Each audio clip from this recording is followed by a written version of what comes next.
nasci aqui dentro, lá. Nova Rússia, né? Tenho 83 anos agora. Nasceu ali. Ele então ganhava livro para nós aprender um pouco em brasileiro. Ali chamava esse lado livro alemão e aqui brasileiro. E lá eu aprendi um pouco brasileiro. Lá 3 anos fui na aula. Agora, é ruim para mim falar em brasileiro, olha, fala um pouco, né? Eu me casei em 44 e estou morando ainda aqui. Primeiro tinha casa velha aqui do meu sogro. Mais ou menos que época que essas primeiras pessoas vieram para cá? Você se lembra das histórias que Foi contaram? em 1927. Uma parte veio da Alemanha, outra parte veio da Itália, né? São da Itália e a Alemanha, os dois os italianos vieram ali para o outro lado e o primeiro vieram os alemães, né? Que eram os russos, né? Eu com meu marido fizemos carvão e coisa e plantar também. Todo mundo plantou. Carregava milho aqui para o outro lado, no Jordão, na Tafona, para poder viver, né? Levava o carvão, depois comprava um par de cavalo, daí a gente levava o carvão até lá no centro. Antigamente a gente ia para ir comprar 1 quilo de sal, tu levava um dia. Hoje em dia não, o ônibus já está aqui na porta, vem aqui, tu pega o ônibus, dentro de 1 hora você está de volta. Então a vida era muito mais difícil, hoje em dia é muito mais fácil. Eu nasci então ali dentro, minha mãe também nasceu por ali. Eles falaram ainda antigamente, tinha bugre atrás onde eu nasci. Tinha bugre de noite, né? Os índios tinham, viu o boqueiro ali, os índios chegaram ali e quando estava trabalhando, abrindo caminho aqui, tinha um casalzinho de velho aqui, ali, esse sentido que gritava aqui, ali correram, vai, que os índios bateram nos velhinhos ali embaixo, ali, chegaram ali, os índios estavam aqui, e a velhinha estava apavorada dentro de casa. E eles carregaram tudo que ela tinha de comida. Mas que meus avós contaram que uma prima nossa, segunda prima nossa antiga, né? Ela chegaram a tirar ainda no balaio de batata doce, aqui no outro lado, na mina de prata, né? Morava um Rautenberg ali, ela ia tirar batata de tarde e ela recebeu uma flechada nas costas, dentro da batata. Se não tivesse a batata, dentro do balaio tinha matado ela com uma flechada. E aquela flecha era uma pedra viva, mas bem trabalhada. Mas ela tinha um fio, assim, pedra dura mesmo. Porque se eles matavam o bicho, que a flecha caía, eles batiam o resto da vida, né, para achar a flecha. E era feita assim de porca, né? E aqui era pontada assim, né? E aqui ela tinha que eles botavam aqui e tiravam, né? Que nem tipo de bidoca, assim. Não, ninguém, ainda todo mundo tinha tanto medo que ninguém quer falar disso, não sabe nada disso. E eu só sei, a minha tia chorava de noite, a minha oma disse, tu vai, quando tu não quer fazer o que eu digo, então tu fica lá fora com os índios, mas não sei, eu estava mesmo pequeno, né? E ninguém mais, de outro falou, certo, eles foram embora, caçaram eles. Porque também tinha muita gente que trabalhava lá na mina, que ia tirar ouro, mas não acharam nunca ouro na mina. Tem esse buraco estúpido, como eles dizem, dá para entrar. Túnel, Eles fizeram aqueles túneis com explosivo, né? Era furado, né? Daí tem uns vagões que eles enchiam de pedra e traziam para fora e derretia. Lá fora derretia, tirava o bom e levava embora. Tirava o bom e levava embora, né? Daí já tem túnel de 60 metros, 80 metros, né? Quais eram os principais minérios que eram encontrados ali? O que se explorava?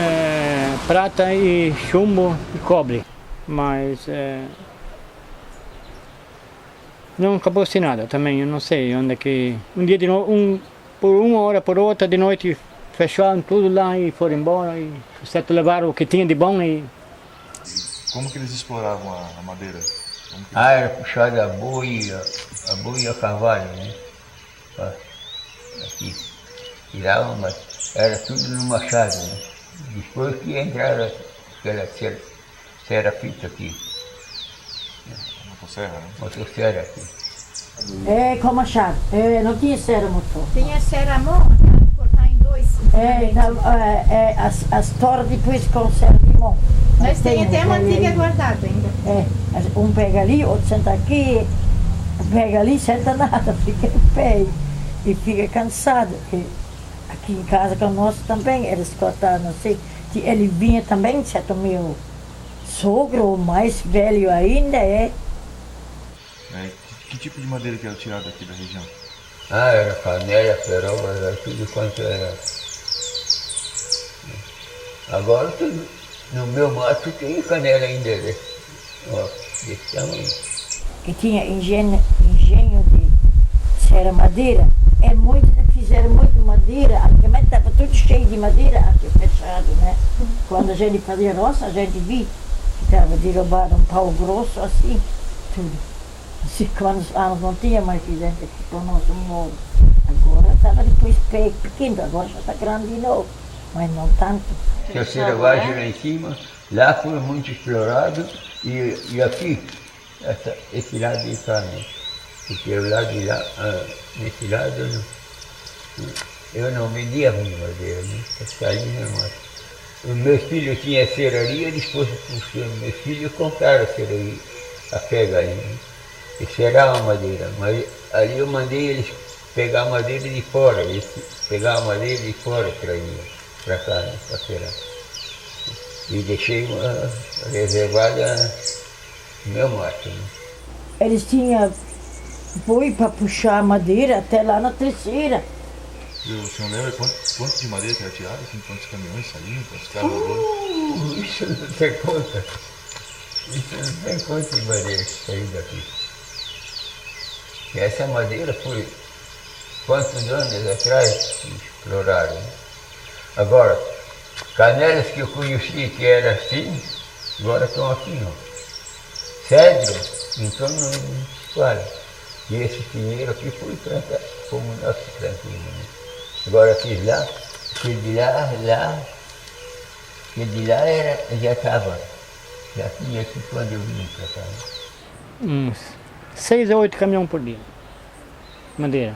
Em tora, né? Fora daqui para baixo, dali para baixo, do incluso para baixo, devia ser uns 10, 15 por dia. E que madeira geralmente eles Tudo procuravam? madeira especial, né? Só madeira qualidade. Né? Também levava madeira mole, mas principalmente a madeira. Qual era essa madeira? Era picuíba, né? Picuíba mole, a canela, a garuva, o guarapirim, tudo que era madeira.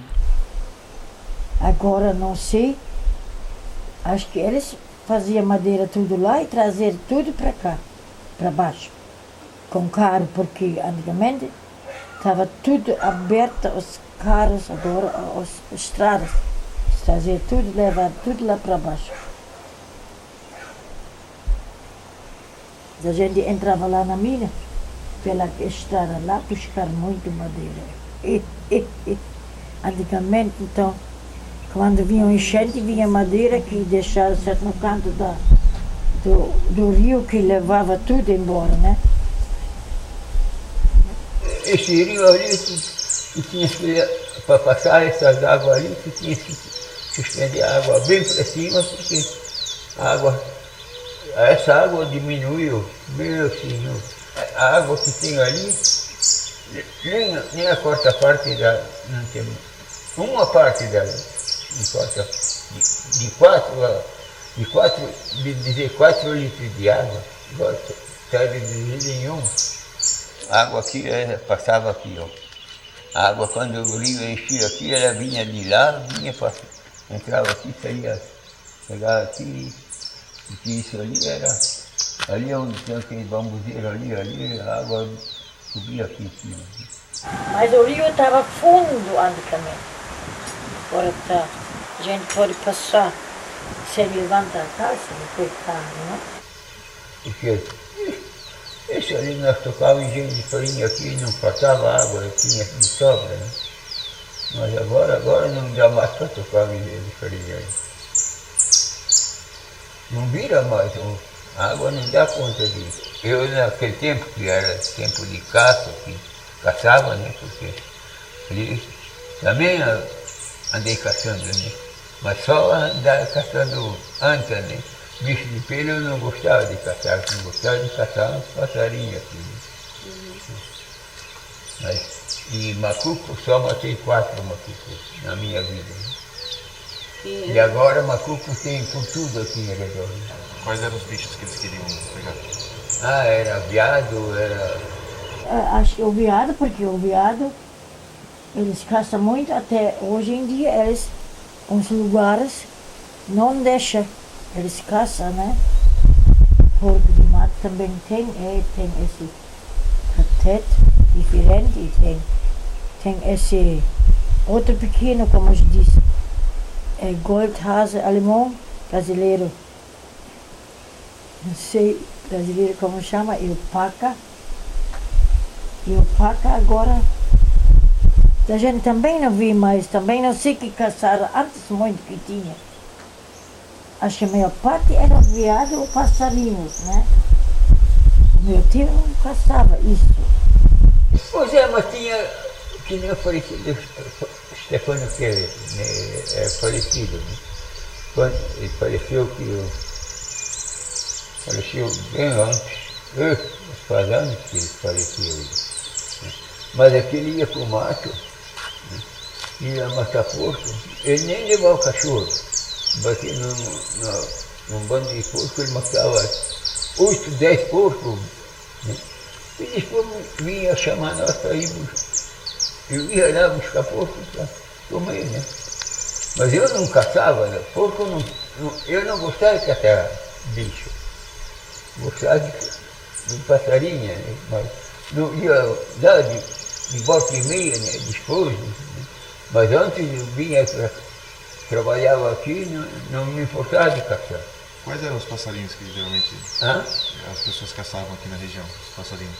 Ah, era jacupemba, jacu, né?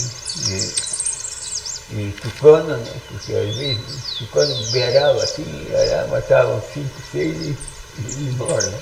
Quais eram esses animais que se seguiam geralmente? Lá a gente já viu, um veado, tatu, já conhecia. Esse largato, tudo, e esse monfilado, e esse graxarim também, que a gente tinha milho aqui, e ele vinha de noite, graxarim que nem um cachorro bem liso, bonito, azul, cor fina, o monfilado não. O monfilado tem um dedos comprido, né? E tem uma mão onde ele vai, parece que é uma mão no molhado, mas o graxarim, ele levava o milho vinha de noite, comeu tanto milho aqui em cima, eu me lembro. Mas antigamente eles mataram depois os bichos. Passarinho também. Conhecia ainda um pouco passarinho, meu tio. Ele vinha lá atrás, quando a gente morava lá, e trazia passarinho, trazia tucano, trazia chacatinha, trazia chacapemba grande, chacapemba pequeno, como eles dizem tudo, e outro passarinho, uru, mas agora não tem, mas ali tem um uru de noite. Eu sempre me lembro. E ainda fica um uru do tempo dos velhinhos, né? Porque agora os novos não deixaram mais nada, agora pararam um pouco, porque... A onça tinha aqui também. Tinha onça. Aquele bicho pintado, grande, comprido, que mata um bijeiro, mata carneiro. Elas me comeram os carneiros aqui. Aqui elas pegaram os carneiros. Tinha carneiro e meu irmão ali ela matou 2 carneiros aqui. E aonde ela pegava os carneiros, ela acabava com o bonde. Puma também. Puma ainda tem, né? Tem. Vocês ainda chegam a ver ainda puma hoje em dia? Às vezes consegue ver ainda pelo mato ou não? Consegue. É? Os cachorros de volta em mim batem ali, ela vem salta aqui, vão embora. Lá os cachorros foram juntos, já acharam o bicho e já também mataram. Então já não ficou. Tinha tanto até perto do rio de tarde, quando a gente ia fazer trato, cair para cavalo, né? E agora, mas agora daqui um pouco vai dar. Mas também aquela gata do mato, mas agora não tinha mais galinha, mas antigamente a gata do mato pegava gambá também. Tem ainda, a gente conhece bem, aquele ainda tem por ali. Ele vem de noite e vai matar alguma galinha que ele acha que é de um galinheiro, né? Eu morando lá atrás com minha mãe, ou até primeiro com a Oma, eles tinham 2 cachorros, então os cachorros vinham pelo muro ali, foi um preto e branco. Um bem preto e um preto e branco, pequeno cachorro. Trouxeram um veado para lá e a minha Oma foi lá, com enxada e no pasto dela lá, tinha um pastinho, me lembro do pasto. E foi lá com a enxada, ele estava capinando lá no barranco, lá do outro lado da roça, e foi matar junto com os cachorros esse veado, né? Depois chamava ali o dono e o veado come milho verde, né? A gente não sabia, mas tinha o papo cheio de milho verde comigo. E tantos cachorros tocaram ela, o veado, já tinha quebrado a perninha ali, já podia andar só com 3 pés, né? Isso me lembra ainda. A gente de vez em quando. Uma vez também, nós estávamos lá atrás no cedro, e eu com a minha Oma, e ela ainda com o chá disse, para lá embaixo, o cachorro trazia pela água um veado, mas até a Oma levantava e chá, os cachorros saíram e o veado voltou e foi embora. Isso me lembra. Eu estava contente. Eu sempre estava em contra de matar esse bicho, não gostava. Meu filho também. Quando o cachorro exporta cachorro lá no outro lado, mas de lá e às vezes traz para cá. Então o filho tinha espingarda, pegava espingarda, deu um tiro. Então o veado se assustou lá no rio, não ficou, foi embora lá pro muro. Os cachorros vinham até no rio, não achava mais.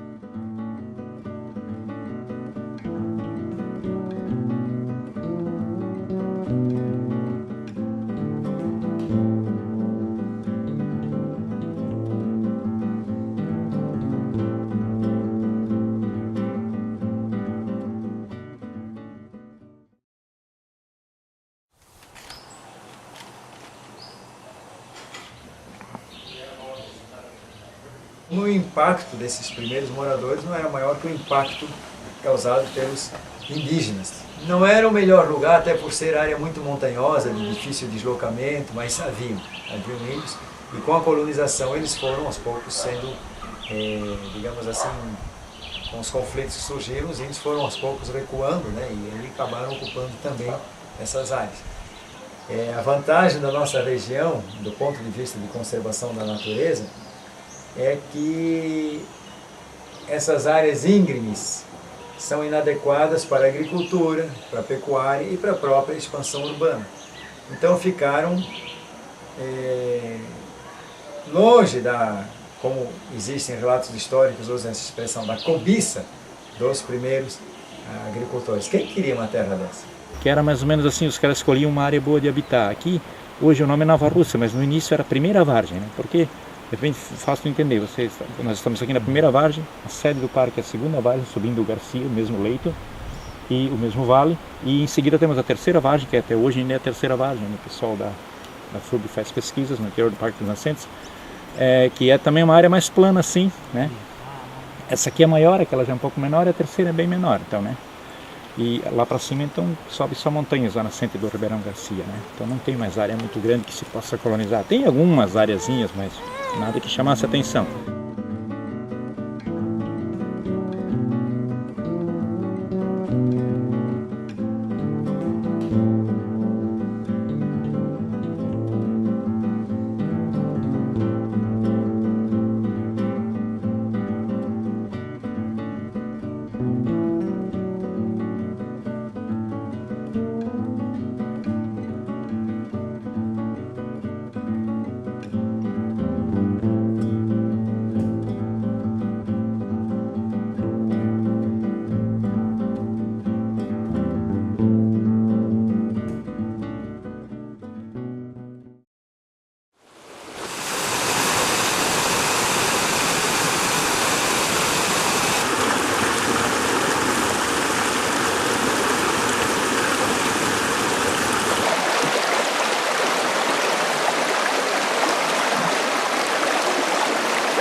As minas de prata, os primeiros relatos são anteriores à colonização do Dr. Blumenau, né?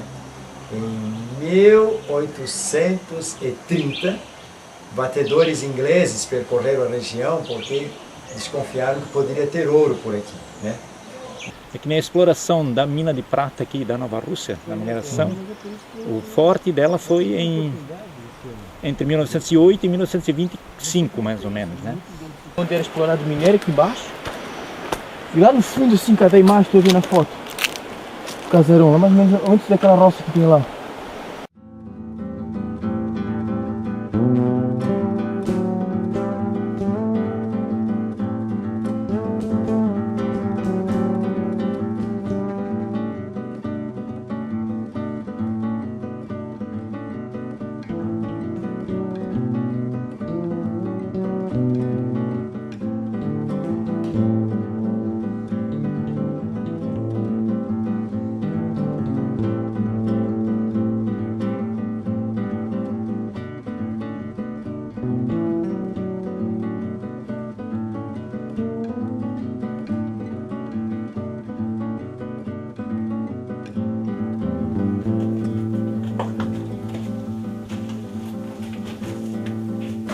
Longe, ó.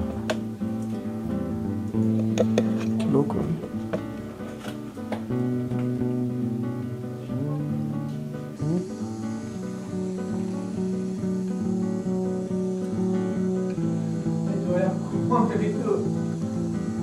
Aqui, ó. Olha lá, no fim do túnel.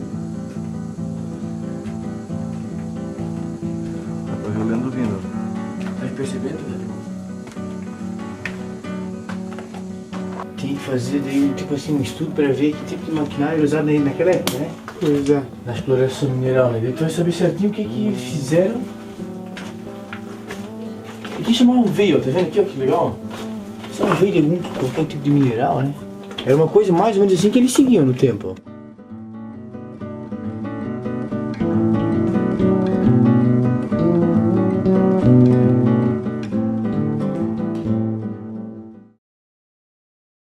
A exploração madeireira era, até bem recentemente, manual, né? Baseado na força muscular humana, corrida de toras, que as toras eram em lugares mais índios, elas deslizavam morro abaixo até chegar no local onde podia se chegar e puxar com força a tração animal, né?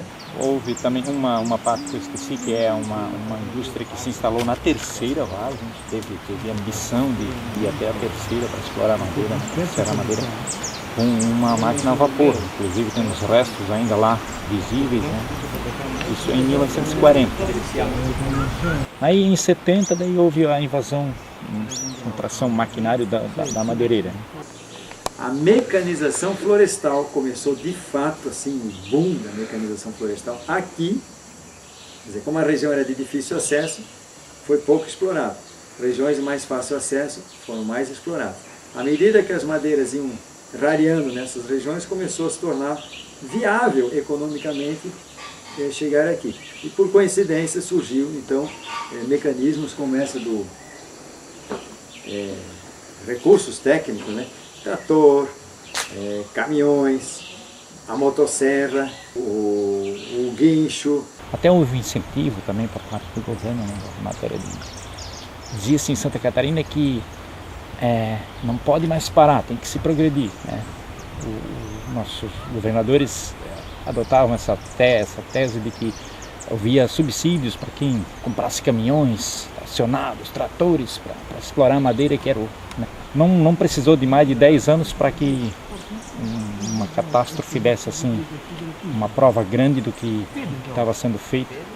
Aí no bairro Progresso houve vítimas, né, com enchentes, as enxurradas ali, que vocês têm documentários, tem notícias de jornal sobre isso.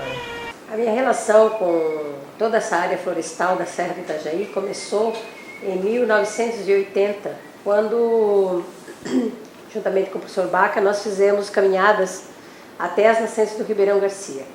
Esta caminhada mostrou as belezas dessa região, a questão da beleza da água, da floresta que havia, mas também os grandes problemas da exploração madeireira que estava ainda em curso nesse local e as cicatrizes da exploração que já tinha havido. E na verdade não foi só a madeira que foi cortada, né? Aquilo foram feitas estradas, a gente tem um cálculo hoje, isso não é exato, mas assim, uma média de que tenha 200 quilômetros de estrada só no interior do Parque das Nascentes. Você imagina isso, você pega uma montanha dessa, bota 2, 3 tratores a trabalhar e vai fazendo estrada para esses morros aí. Foi a canela preta, seguida das demais lauráceas, então a canela sassafrás, a canela fogo, a canela broto e assim por diante. Esse conjunto de canelas todos teve exploração madeireira, as perobas, os cedros e as demais árvores de madeira com grande porte. Então nós temos desde os guaraparins, desde alguns tanheiros, algumas laranjeiras do mato, alguns carvalhos brasileiros e assim por diante. A Artex começou a adquirir aquelas propriedades no Alto Garcia com o objetivo de garantir os mananciais da empresa, né? Que eles estavam vendo que a região estava sendo tomada de assalto por exploração madeireira e de forma irracional, e a tendência era destruir todas as matas das cabeceiras do Garcia. Em 81, o município de Blumenau ele criou o decreto de preservação permanente da área sul do município. E a partir desse instante, então, dentro da área do município de Blumenau, houve um cerceamento da exploração madeireira, o que possibilitou um respiro para aquela comunidade florestal.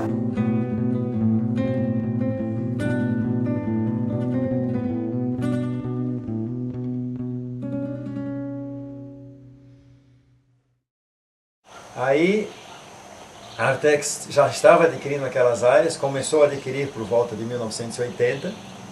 Em 1987 a Artex já possuía todos os terrenos que compõem hoje o Parque das Nascentes. Em 88 eles concordaram e se propôs o que chamávamos na época de Parque Ecológico Artex. Parque porque significa a possibilidade de uso público da área, para lazer junto à natureza. Ecológico para definir a função, que é um parque predominantemente de preservação. Eu já acampava no Parque das Nascentes, no antigo Parque Artex, quando eu tinha 14 anos. Então, isso há cerca de 25 anos atrás. Botava a mochila nas costas, pegava o ônibus do Progresso até o final e caminhava os 25 quilômetros até o lugar onde que a gente acampava. Bem no meio da mata lá.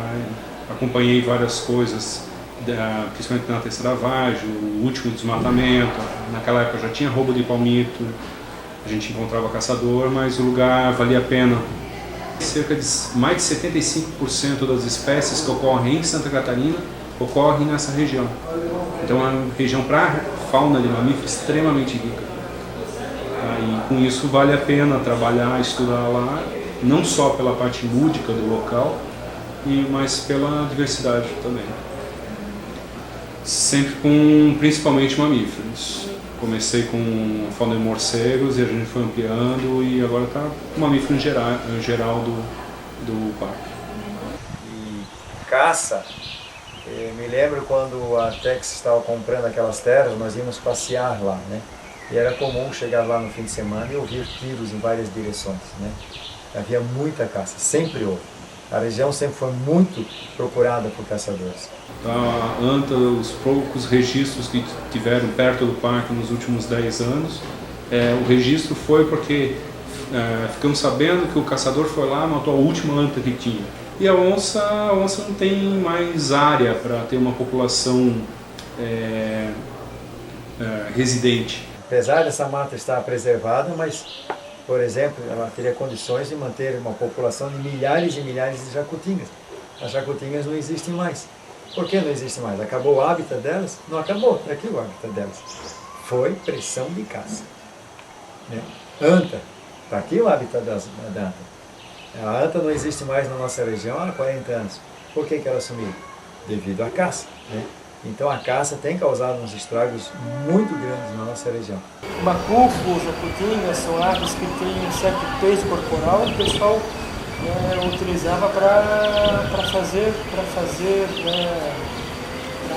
comida, né? Para comer.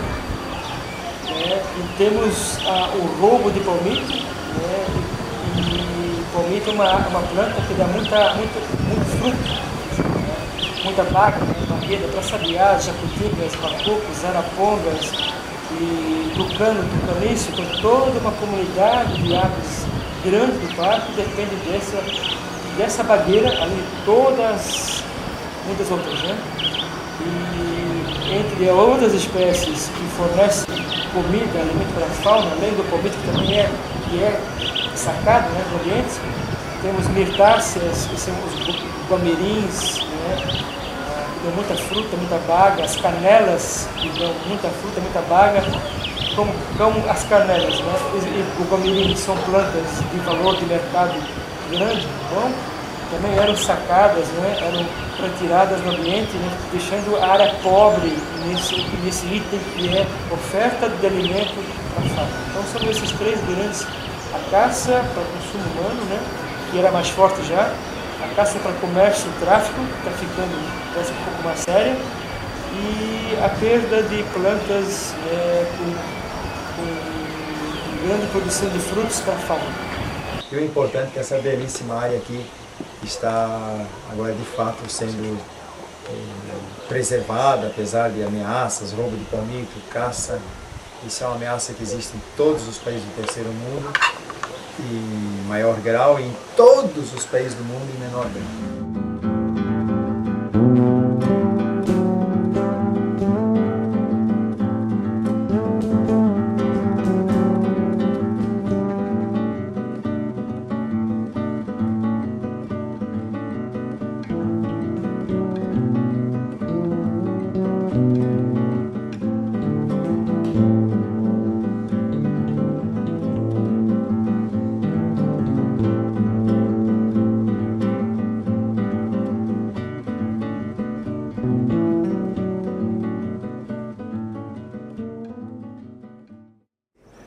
A Artex, em 1998, doou o Parque das Nascentes para a FURB-FAEMA. 2 anos depois, então, como disse, em 2000, houve a necessidade de se criar uma organização para administrar o parque, em nome da FURB e da FAEMA. E assim, então, surge o IPAM, como uma organização, uma ONG, uma organização não governamental, com a finalidade específica, na época da sua criação, para a administração do parque. O princípio número 1 de uma unidade de conservação do tipo parque, que é de proteção integral, é exatamente proteger a sua biodiversidade, proteger a sua paisagem, proteger todos os recursos naturais que lá existem. E esta é a finalidade do Parque das Nascentes também, lógico, não podia deixar de ser. Coibir caça, roubos de palmito ou extração de espécimes ou de sementes. Com isto se pretende, então, fazer com que a biodiversidade fique praticamente intocada para as futuras gerações.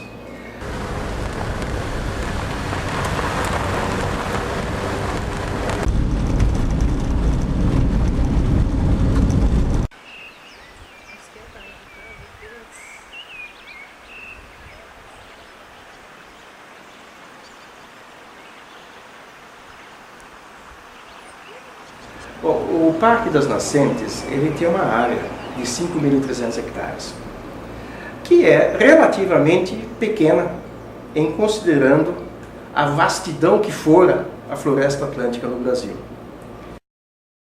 O Parque das Nascentes é um embrião. O fato de existir o Parque das Nascentes foi um empurrão maior para poder sair o Parque Nacional. Então, mas por enquanto ainda existe essa administração, o Parque das Nascentes Municipal e o Nacional. Temos no Parque Nacional, primeiro anexo ao Parque das Nascentes, uma área de 1.500 ou mais hectares de mata absolutamente primária, virgem, onde jamais entrou machado e motosserra. O que se tirou de lá foi o que deu para carregar nas costas. Caça, né, exemplares da fauna de caça e palmito, porque não chegou a estrada até lá, né, não teve como haver.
por aqui com certeza não houve nenhuma exploração mineira, só o palmito que sempre foi, continua como vocês mesmos veem, né?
Aliado à criação do Parque Nacional, agora com 57 mil hectares, nós podemos dizer que nós temos um abrigo importante para a biodiversidade, um abrigo importante para as nascentes, um abrigo importante para as demais populações que raras, ou abundantes, ou dominantes, ou em extinção, elas possam ter um fôlego de crescimento, de expansão, de reprodução, que possibilite até a recuperação de outras áreas que hoje estão já desmatadas ou já muito alteradas.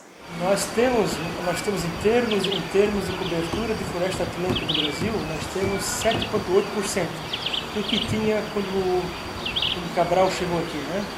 Então nós já consumimos 93% da floresta atlântica. Então essa área, né, Parque Nacional agora, né, junto com o Parque das Nascentes, são uma das últimas áreas, né, que nós temos, né, com uma amostra um pouco mais, né, original do que tinha no começo, né? Então todo o esforço deve ser feito para ampliação, né, até dessa área que já é grande, né, mas em termos de Brasil, em termos do que era, né, do que era da floresta atlântica, é pouco, né? Nós temos que ter essa consciência, né, de buscar cada vez mais a conservação do que sobrou. Em termos aqui do nosso estado, eu acho que essa área, né, do Parque Nacional agora, né, com as outras UCs, né, não chega a 3% a 2% da área total do estado, então é muito pouco, né? E se pegar o Parque das Nascentes e até podemos aumentar o Parque Nacional, tá? Mas os animais não sabem essa divisa, Parque das Nascentes e Parque Nacional, então eles estão em tudo. 75% dos mamíferos estão nessa área. Se a gente pensar que dentro dos 25% que não estão computados, estão todos os mamíferos aquáticos marinhos, ainda aumenta esse número, ou seja, a diversidade de mamíferos que a gente encontra, a riqueza de espécies é extremamente alta. E isso, para um tipo de floresta, que é a Mata Atlântica, que está desaparecendo, e principalmente na nossa região, o estado de Santa Catarina, que é limite praticamente de Mata Atlântica, a gente tem uma questão histórica de distribuição de organismos. E isso a gente ainda pode ver dentro do Parque Nacional. Dentro do Parque das Nascentes, Parque Nacional, a gente deve encontrar para 32 espécies diferentes de morcego, mais ou menos. Roedor vão chegar a umas 18, 20, e o resto está espalhado entre outras espécies. Os cervídeos lá, os veados têm 3 espécies, 2 espécies de tatu, uma de tamanduá, e os gatos provavelmente a gente está com 4 espécies. 80% de cada 10 aves florestais, se não mais, né, o Parque das Nascentes, ou junto com o Parque Nacional, conserva.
A visitação pública de unidades de conservação, de proteção integral, como é o caso do Parque das Nascentes, ele obedece normas que são normas quase que universais de comportamento em parques e unidades de conservação.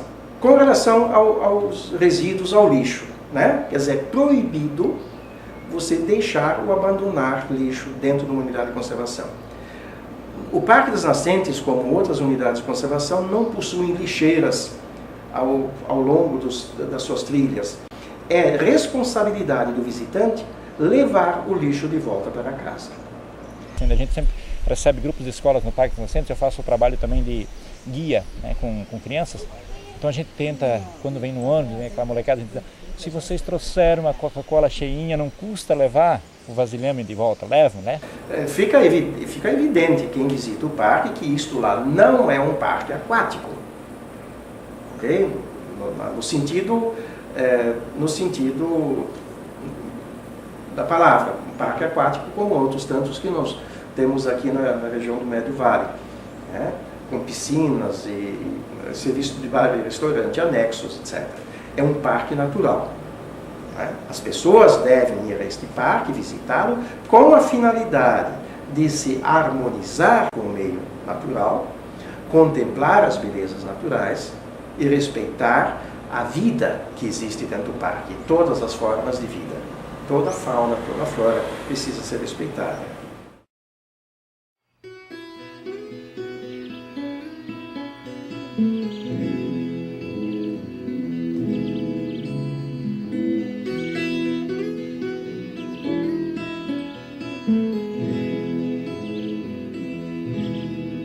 Essas unidades de conservação, elas são simplesmente o melhor presente que o Vale do Itajaí poderia ter. Eu acho que vai garantir o futuro de muita gente. Assim. É o fato de não se mexer mais nessas montanhas. Né?